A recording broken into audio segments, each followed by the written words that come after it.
Raphael Colantonio, co-creative director on Dishonored. Harvey Smith, co-creative director on Dishonored.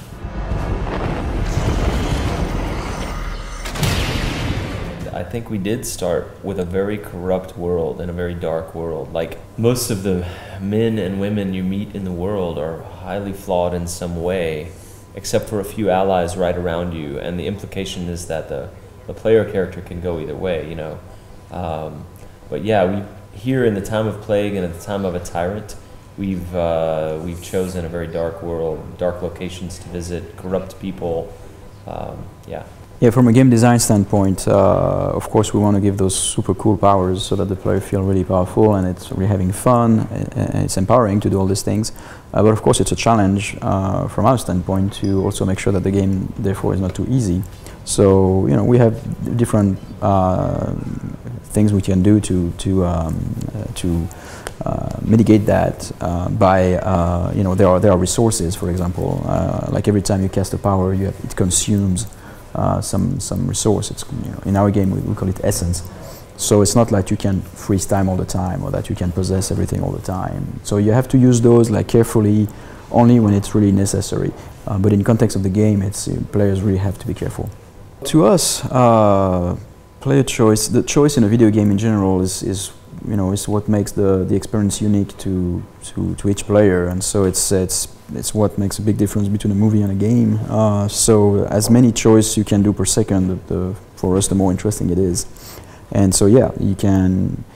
Not only you can play either stealth or more like brutally, but it's really like you're going to play a combination of that. We believe, you know, and it's like at every instant you have this feeling that you can improvise or make plans, and if things go wrong, then you have to use, you know, some creativity to get out of the situation. So this is like the minute-to-minute choice, and then also we have choices in terms of like, okay, I'm asked to kill the target, like this very important character that I have to kill.